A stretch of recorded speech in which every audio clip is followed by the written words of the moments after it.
өлең айтып берейін саған. Алақаннан ұшқан ақ құсы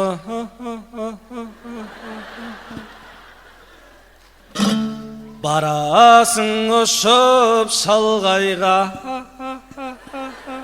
Неме, домбыраң қалып баратқан жоқ па әніңнен? Әнің траст ашып кетті, домбыраң үй жақта қалып қойды. Барасың ұшып шалғайға деген жеріне бірдеңе тартылу керек шығар домбыра. Шатастырмашы адам, керемет өлең айтып отқан жоқ ма? Ұмытып қалдың ма? Қай жеріне келдің ма? Шалғайға ұшып баратсың. Қанатың мүлдем талмай ма?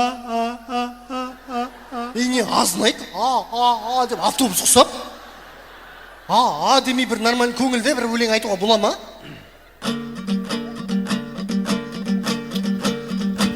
Сүйкімді қу жазып қанатын,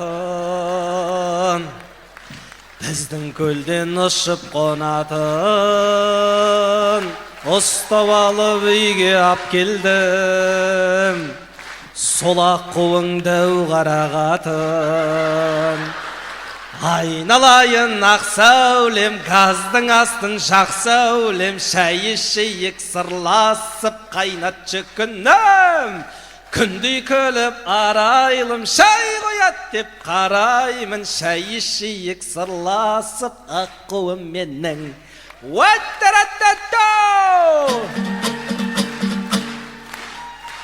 Домбыраң енді келді ме?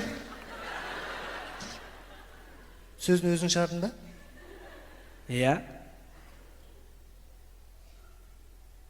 Шай ішесің бе?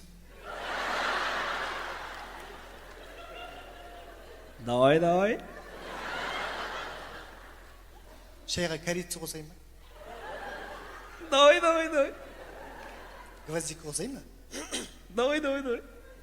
Осы мед салам. Давай. Лимонмен. Давай. Сүт салайын ба? Давай. Сосын кішкене бұрыш сал. Сосын скорый шақырып қойды. Неге? Білмеймін, атырау оқып жатыр шығармын, салмаған нәрсе жоқ қана арасында. Шамалы ет салсаң, наурыз көже ішіп жатыр, қойшы болды ол. Қалада бәрі сондай шай ішеді, сен ғана ғой, тек ауылда қалып қойған білмейсің, қараңғы. Ақшай мен қара шайдан басқа не білесің сен?